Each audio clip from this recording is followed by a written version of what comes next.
Muitas vezes, negociar é a forma mais efetiva de resistência. Tem uma coisa que Exu fala que é muito interessante, e que o fundamento contrário ao ódio, que mais irrita o ódio, não é nem o amor, né? É a alegria. O preto velho trabalha curvado, agora, quando o preto velho bate fora aquele cachimbo, ele está mandando ali um ebó, meu amigo, um contra-ataque que é vigoroso. É um prazer ter vocês por aqui. Em primeiro lugar, eu peço que vocês se inscrevam no canal, ativem o sininho para receber as notificações, porque a gente só está começando, tem muita coisa legal para falar por aqui. E hoje é um dia muito especial porque a gente vai receber o meu amigo, o historiador, babalaô, compositor, professor Luiz Antônio Simas, aquele que eu reputo um dos maiores intelectuais do país hoje, um homem fundamental para nos ensinar a pensar o que pode ser o Brasil dentro desse contexto tão difícil que a gente está vivendo.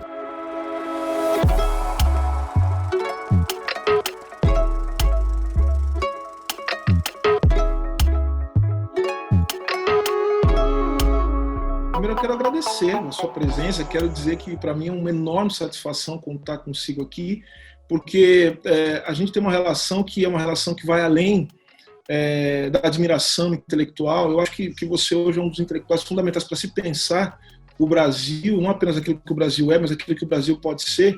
Então eu quero dizer que para mim é uma enorme satisfação tê-lo aqui, meu irmão. É assim, uma alegria muito grande. Muito obrigado, viu? Ó, Silvio, eu que te agradeço, cara. Imagina essa chance da gente bater um papo nesse período pandêmico em que a gente não pode se encontrar para tomar umas cervejas no botequim aí em São Paulo ou no Rio de Janeiro, mas a chance da gente bater esse papo é maravilhosa. Enfim, eu te admiro, você é pedra 90, né? Como diziam os antigos, aquele negócio do bingo, a pedra 90, pô, fechou. Então, maior alegria para mim, Silvio, maior alegria mesmo estar batendo esse papo contigo e escutar você, dialogar contigo. Tamo junto, é só isso que eu posso te dizer. Muito obrigado pelo convite. Sim, mas eu quero começar esse nosso papo trazendo à baila aqui alguns conceitos, né? Particularmente um conceito que você tem trabalhado muito e que tem sido, para mim, um norte para pensar o Brasil nesse contexto tão horrível que a gente está vivendo,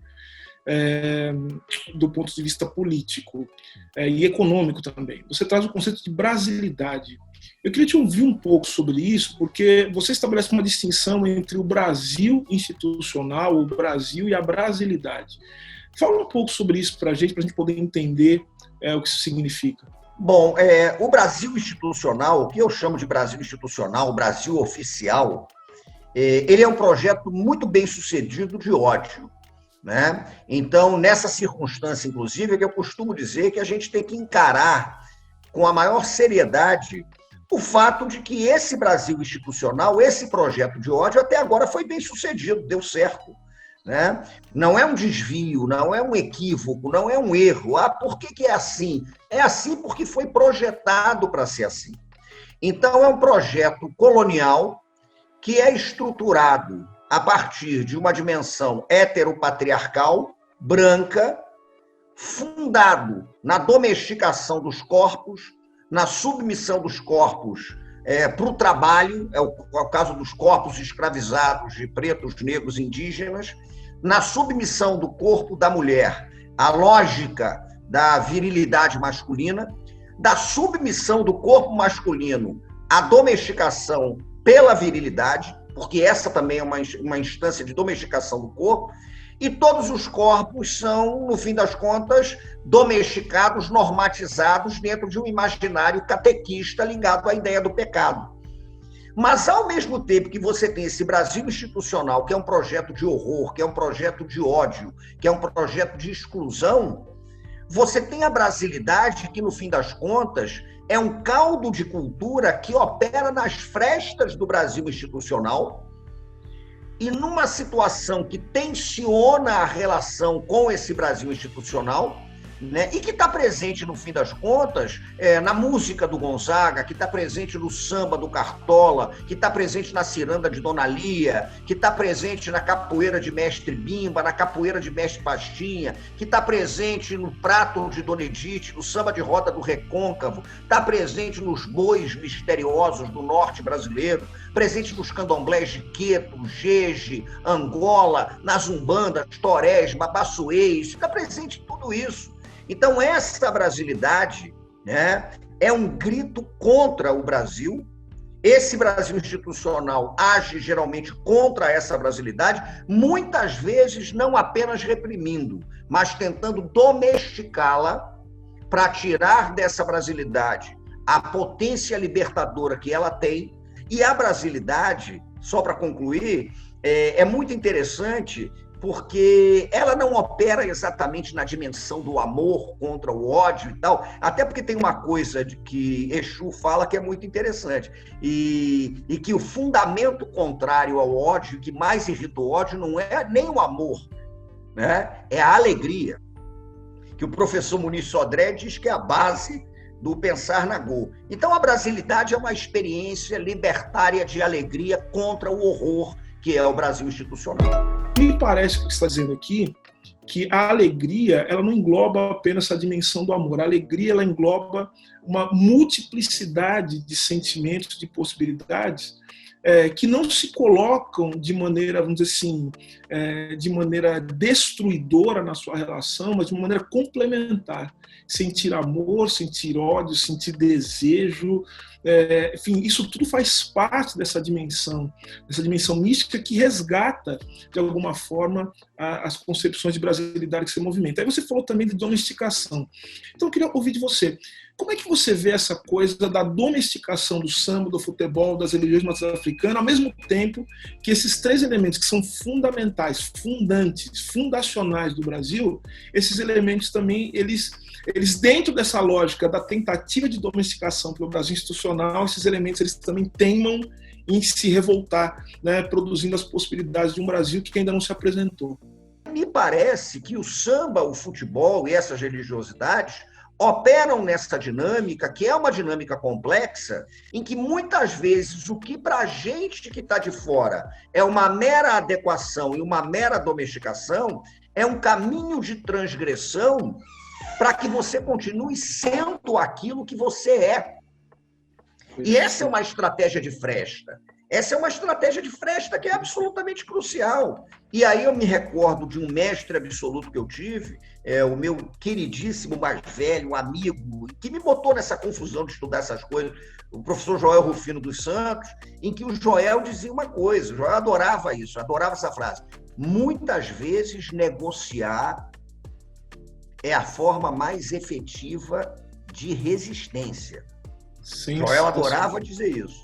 Então, a gente tem que entender que, às vezes, né, é a curiba do malandro. O preto velho trabalha curvado para que você ache que ele está ali curvado, né, para que você ache que é aquele catequizado. Agora, quando o preto velho fora aquele cachimbo, ele está mandando ali um epó, meu amigo, um contra-ataque que é vigoroso, né? Então, vovó Maria Conga Cruzada amarra o touro no Mourão, e o touro, aparentemente, é muito mais forte que ela. Isso aí é brabo, né? Então é por aí. Eu acho que a maneira como isso se dá no samba e no futebol, porque, Silvio, é uma coisa que eu fico muito impressionado. Essas adequações transgressoras, esses processos que vão delineando maneiras de construir a vida no precário, isso daí é muito, muito impactante. A própria escola de samba. A escola de samba que a gente conversa sobre isso, a escola de samba que aparentemente está se adequando a uma lógica domesticadora do Estado, né? Ela está batendo tambor. Então, essas operações de fresta, que estão muito presentes no futebol, no samba, nas escolas de samba, isso aí é reconstrução incessante e sofisticada de modo de vida. Isso aí é brabo. E é onde o teu inimigo não te alcança. Porque o teu inimigo, ele vai saber discutir contigo uma porção de coisa. Mas na hora que você meter uma guerreira de Oxóssi para cima dele, ele não vai fazer a menor ideia do que está acontecendo. Como é que você vê um desenho institucional capaz de comportar a brasilidade? Você acha que existe essa possibilidade? Ou você acha que a gente ainda não alcançou a possibilidade de pensar formas dentro daquilo que a gente conhece, como as instituições que hoje existem, de comportar toda essa energia de uma brasilidade? E eu concordo plenamente com você. Eu acho que sem trabalhar com a brasilidade, a gente não vai ter condições de pensar o que algumas pessoas estão chamando de projeto nacional, Revolução Brasileira. Isso não existe fora de uma dimensão capaz de comportar, de se articular, de ser concebida a parte da brasilidade. Então eu queria ouvir de você, calcado em Zé Pilintra, e você me disse isso em Walter Benjamin, queria entender como é que você pensa esse caminho desse desenho institucional capaz de comportar um Brasil pós-pandemia, de luta pós-pandemia. Olha, quanto ao que vai acontecer, eu não faço a menor ideia. Estou com você. Ótimo, estamos juntos. Eu não faço a menor ideia. Como a minha formação é em história, eu ainda posso escapar dizendo que eu, no máximo, profetizo o passado e ainda assim erro. O historiador é um profeta do passado que de vez em quando erra. Então, é complicado. Agora, eu hoje não vejo uma maturidade, inclusive de quem faz a política institucional no campo progressista, no campo da esquerda, que dê conta da importância, da relevância que a brasilidade tem para um processo de transformação social profundo. Eu, infelizmente, não vejo. Gostaria muito de dizer que vejo, mas eu realmente não vejo. Eu acho que ainda há um encapsulamento, ainda há algumas cercas cognitivas que impedem até um debate mais franco e efetivo sobre isso. Porque eu não vejo a menor condição, não vejo mesmo da gente propor um Brasil diferente, propor um Brasil transformado, propor um Brasil a partir das brasilidades, e um Brasil que, no fim das contas, destrua um Brasil institucional construído em cima do ódio, do arcaísmo, do horror, né, desse projeto horroroso que a gente tem.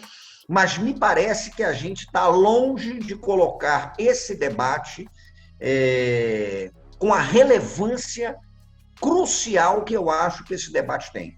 Então, às vezes, as pessoas não entendem que um rum, um umpi, um lé, né, os três tambores do candomblé, um repique de escola de samba, um corpo gingando na capoeira, um corpo dançando num baile de charme debaixo do viaduto de Madureira, um samba de bumbo de Pirapora de Bom Jesus, o samba de coco do Nordeste, né? Isso tudo é política.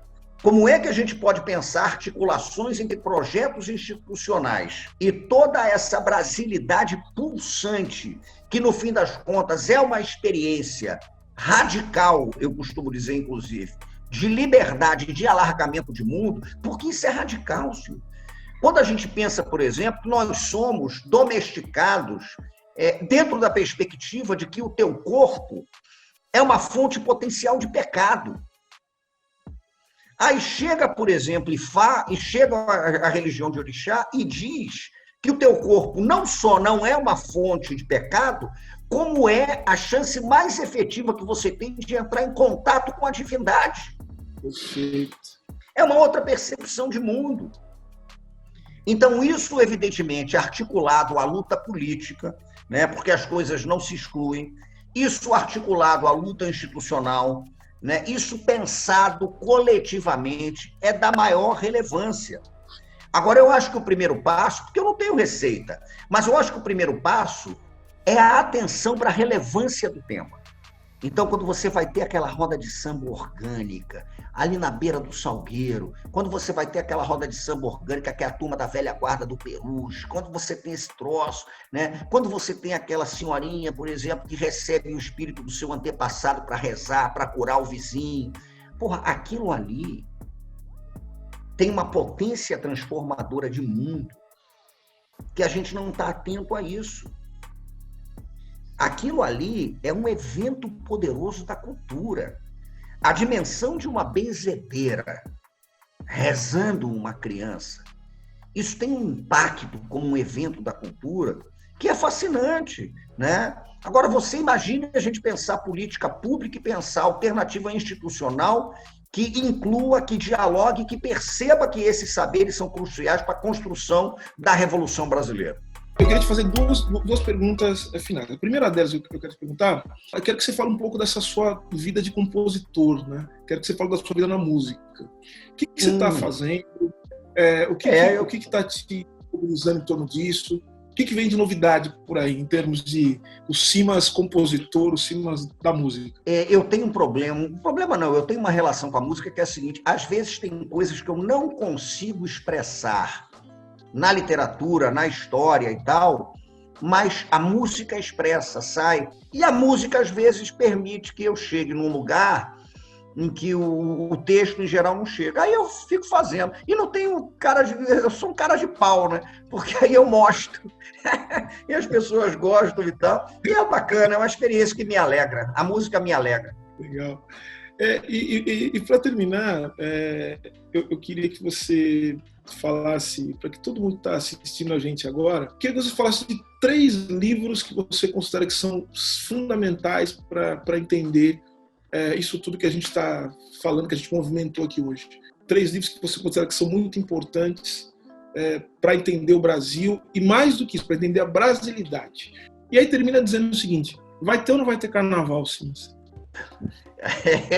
Bom, os 3 livros que eu acho fundamentais, e fundamental não significa só que eu acho que eles são uma maravilha, mas eu acho que eles são livros importantes para a gente entender essa quizumba, né, em que a gente está metido. Eu acho que são livros muito importantes nesse sentido.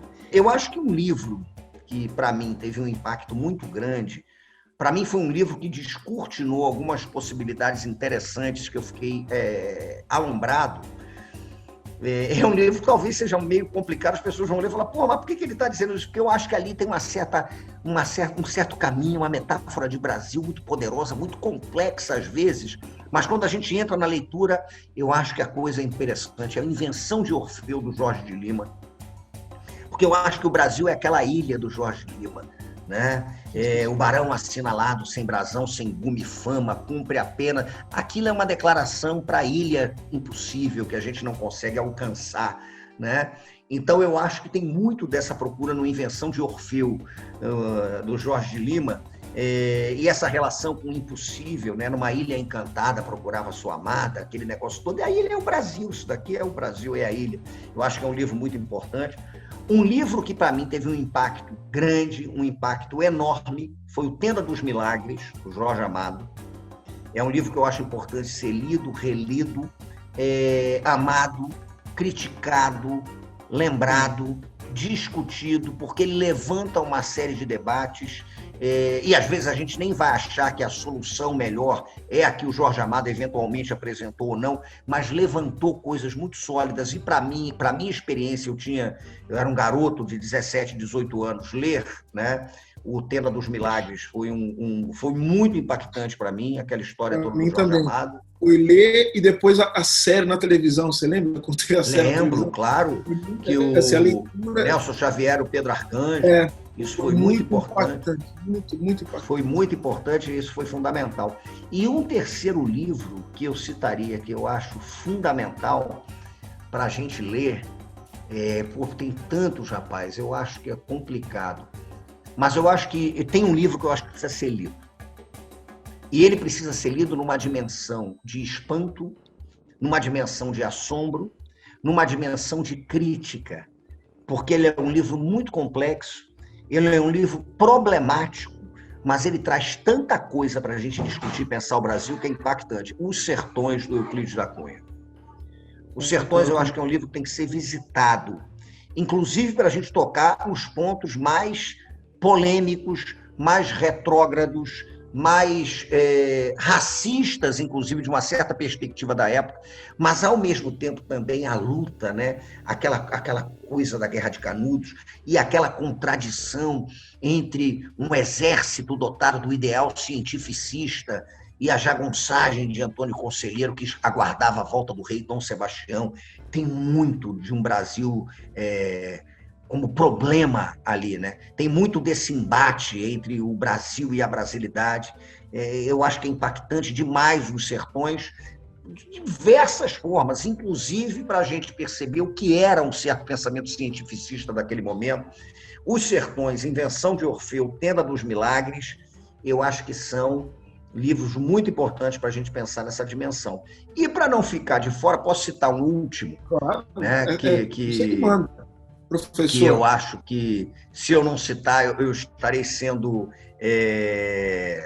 injusto com a minha própria trajetória, porque foi um livro que me causou um deslumbramento grande quando eu li, e eu fiquei muito impressionado. É o Batuque Samba Carnaval, da Cecília Meirelles. São as conferências que a Cecília Meirelles faz e as aquarelas da Cecília Meirelles sobre samba, sobre macumba. Cecília Meirelles cresceu na base do Morro do São Carlos, no Rio de Janeiro, que é um terreiro, era um território da macumba. Então ela escutava aquilo. E a Cecília, ela faz uma coisa rara no ambiente da literatura brasileira naquele momento. A Cecília Meirelles, ao contrário de outros que lançaram um olhar fascinado, mas ao mesmo tempo muito preconceituoso em relação a esses saberes, a Cecília Meirelles viu a coisa pelo lado da beleza, pelo lado da alegria, pelo lado de uma estética sublime e muito sofisticada de invenção de mundo. Então, para mim, foi uma experiência muito importante o trabalho da Cecília Meirelles, que pouca gente conhece, infelizmente, mas o trabalho dela, com alguns ensaios, inclusive de conferências que ela deu, sobre samba, sobre macumba, né, sobre esse universo todo aí que a gente ama. Então, eu fico com esses 4. E vai ter carnaval? Se vai ter carnaval? Quando, eu não sei, né? Mas vai ter carnaval. Eu não sou eu acho que a gente tem que dar uma resposta responsável a isso, né? A gente está vivendo um período extremamente complicado, a coisa não acabou, né? Orixá me manda ficar quieto, Orumilá me deu Ibujocô, ou seja, fique em casa, né? E eu o tempo todo recorro à sabedoria oracular para saber por onde eu vou, né? Para saber quais são os meus caminhos. Terreiros de candomblé muito importantes do Brasil, inclusive também entraram num recolhimento, numa perspectiva que a hora é do recolhimento, sem dúvida nenhuma. Agora, de certa maneira, eu acho que algum carnaval terá, né? Eu temo até que algumas pessoas, irresponsavelmente, elas façam um carnaval que, no fim das contas, não será carnavalesco. Por quê? Porque o carnaval é uma disputa entre o corpo e a morte. O corpo do carnaval é aquele que dribla a morte não alcança ele. Então a gente tem que ter uma reflexão sobre isso. E terá o carnaval, quando vier, né? Quando vier, que nem um amigo meu falou outro dia, virá impávido que nem Muhammad Ali, o carnaval virá impávido e tal. Quando vier vai ser bonito, né?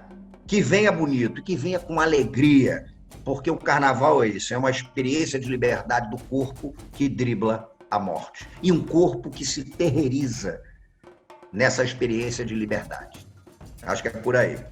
Meu irmão, eu só posso te agradecer, quer dizer que eu estou muito feliz, estou emocionado até de poder conversar com você. Você sabe que você é uma das minhas grandes referências, né? Intelectuais. Meu irmão, eu gosto da sua vida, eu louvo a sua vida e celebro a sua vida. Você é essencial para o Brasil. Obrigado. Qualquer coisa que esse Brasil venha a ser e a fazer, vai ter que contar com a sua força, com a sua potência, com a sua energia. E eu, como seu amigo, quer dizer, preciso da sua amizade. A sua amizade me torna melhor. Tá? Muito obrigado, é um prazer estar aqui com você. Eu te agradeço, eu fico emocionado com as tuas palavras, que eu retribuo, porque você realmente é um cara... E não é uma coisa da gente ficar aqui tecendo loas um ao outro, não. Mas é Você, Silvio, é um cara que dá uma resposta responsável ao Brasil. E a gente tem que dar essa resposta responsável ao problema brasileiro. né? E a posição que você ocupa, a posição que você está ocupando, que é fruto do teu trabalho, essa tua perspectiva de ser um intelectual de amplitude, porque eu sei que você é um intelectual de amplitude, de voos amplos, né? Isso é fundamental, isso faz um bem para o Brasil, faz um bem para uma garotada. E eu vou te dizer uma coisa para concluir, que é a seguinte, Silvio, eu sei disso porque eu trabalho com educação, conheço muita gente, sobretudo educação de uma meninada do Rio de Janeiro. E a referência que você está se transformando para a garotada preta do Brasil, né, é crucial, cara. Isso aí é uma coisa impressionante. E eu acho que você, em larga medida, é o responsável, com as tuas respostas, para a gente estar formando uma geração de grandes pensadoras e de grandes pensadores negros, pretos, né? E aí eu digo, nós brancos, aqui eu com os brancos que eu estou falando, né?